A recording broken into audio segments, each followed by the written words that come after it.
Yo, what's poppin', my peeps? It's your boy Crooks the Great, back at you guys with another special UFC 4 video. Because in today's video, I'm going to be showing you guys how I utilize rhythm striking to get W's in UFC 4 ranked. So we're going to be using Bobby Green going up against the Division 20 Conor McGregor. Now, the first thing I do when I'm trying to rhythm strike is I pay attention to what my opponent is trying to do to me. So you guys see he's standing in the middle of the octagon. He's trying to be the aggressor, which lets me know we need to try to fight a little bit off the back foot and try to stay out of that pocket because we're at a stat disadvantage on the feet against Conor McGregor. Now, before we even start getting too heavy into this fight, I'm using Bobby Green because I want you guys to see that you don't need to use meta fighters every single time to be able to rhythm strike. So I just wanted to get that out there, guys. So you guys see I'm utilizing 2 and 3 punch combinations just to kind of get a feeler out for what my opponent is doing. We're mixing it up high-low. We're body jabbing and body straighting just to try to get him to lower that guard just a little bit. We hit him with the 3 and 4 piece combinations when I feel like he's planning, like right there. And then we're immediately back on the back foot, and we're making him try to walk into our stationary combinations. And as you can see, he's kind of overcommitting to the body already because he tried to hit me with an uppercut that I pull countered. But so far, so good. We hit him with a nice slip hook. He misses on that strike right there. We feint to the body, then come back up to the head. So I'm not going to lie. I've already kind of found this guy's timing. He's kind of just going on more of a half beat right after I strike. So we're just going to try to push the pace on him a little bit right there, and we're able to do so successfully. Get the early rock, but we don't overcommit. Guys, do not overcommit when you get somebody hurt. And don't just walk forward and spam combinations just because you think that's the right thing to do. Because that's how you get yourself in trouble. That's how I get myself in trouble a lot of the time. So I highly recommend you guys just don't walk forward and try to play rock'em sock'em robots with a 4-star fighter against a meta fighter like Conor McGregor. So if you guys haven't noticed, you guys see that I am popping out a lot of jabs. I utilize my jab as a range finder, as well as to just keep my opponent looking at something. I just pop out the jab. It's not that I'm trying to look for a combination every single time. Just popping it out there just to kind of mix up the timing. And I'd highly recommend, if you don't use the jab that way, to really start to utilize the jab that way. So you see, we're starting to become a little more of their aggressor because I do have this guy's timing, but we're eating a little bit too much damage for my liking. So we back up and we reset.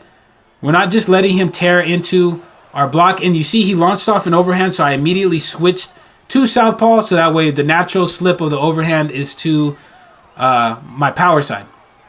So it's been so far so good. We're going to start chopping out those legs a little bit as well. We're feinting. It's another way to lower his block. But he launched off a good straight that kind of hurt us. And you see he's in orthodox now, which is really where we would prefer him to be at. And that's the end of the first round. Very, very solid and clean first round with the rhythm striking. We did get a rock. We weren't able to get the drop, but we didn't eat too much damage. And that is the important part in rhythm striking. You want to set up a good rhythm so that way you're not eating a crap ton of damage, ladies and gentlemen. So now that we do have a read on him, we kind of got the reads in the first round. We're going to start to speed it up just a little bit. Just a click faster than what we were doing in the first round. So you see we're standing in the octagon in the center of the octagon a little bit more than we were in the last round. Our volume is going to increase as well. He's trying to time out an uppercut, anticipating that body straight that we've been throwing. So we're just going to mix up the timing on that. And you see we're kind of mixing up the tempo that we're throwing the strikes, and we get our first knockdown right there because we just sped up when we were throwing the combination. He anticipated us going backwards, but we threw it at a different timing. We were able to get that knockdown. So we're popping out that jab. We step back. He's trying to launch off those 3 punch combinations, but they're not really landing. He eats a body kick. So now we're pressing the pace a little bit because he does have low stamina. And that's really where you want to try to get your damage in when you're rhythm striking, is when your opponent has either missed on a combination or they've overextended themselves. That's the time that you really, really want to make them pay. So that's what we're trying to do here. We're only backing out when we need to reset our block. we're feigning off. But you see that we're feigning off with straight strikes, and we catch him with a good combination, knock him down again. So notice how we're putting the pressure on him, but we're not just walking forward, throwing them 3-4 punch combinations like you see a lot of these newer guys that are playing UFC 4 start to do. We're not doing that. We're taking our time. We're not rushing. And we're just picking them apart because we have that rhythm down. With the way that we're striking, we're rhythm striking right now, we're going to get the finish at some point. So we're just taking our time, ripping down to that body still, but not overcommitting. Catch him right there with a good 2-piece. Rip down to the body. Trying to push him back up against that fence. Hit him with a good body kick as he tried to circle out. Crack him again right there. Knock him down. We're letting him back up just because we don't want to get rolled. And look, he's launching at the air. He's punching and we ain't even there. We ain't even there. And that's how you know that the rhythm striking is on point. And look, he hit us with a good combination though. He hit us with a good combination. I ain't gonna cap. So we just need to not get cocky with it. So we're just taking our time. We missed right there on the combination. We can't have too many of those. Hit him with a nice body straight as he tried to go with a hook. Hit him with a nice rear roundhouse kick to the body. We're mixing it up high-low, then low-high. Catch him with a good jab to the head.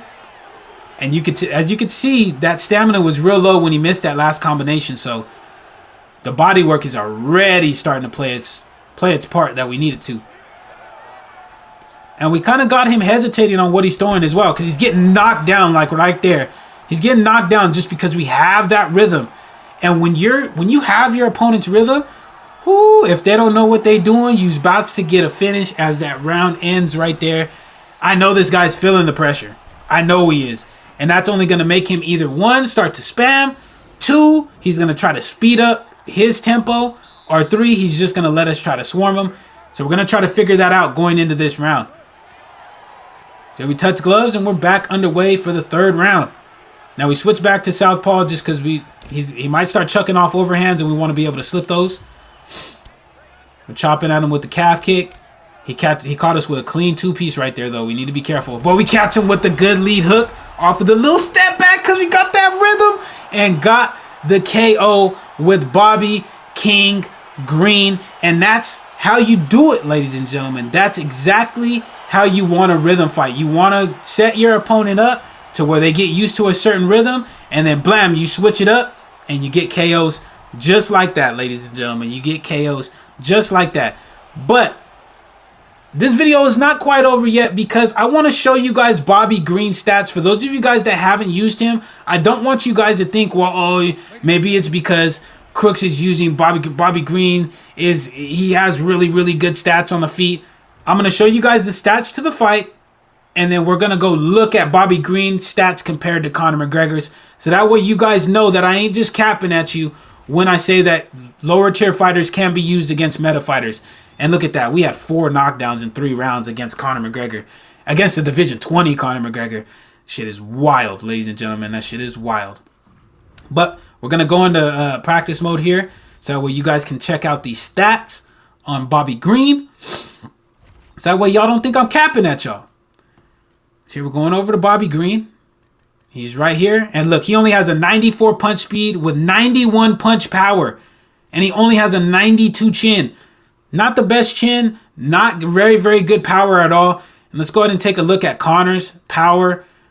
96 punch speed with 95 punch power. We're going to take a look at his chin as well. He has a 93 chin. So these tips will help you guys out to use non-meta fighters against meta fighters.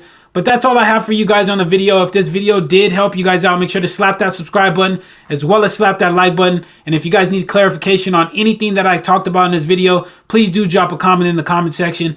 But until the next time, guys, take it easy, be safe, enjoy the rest of your guys' day, and I'll see y'all in the next one though.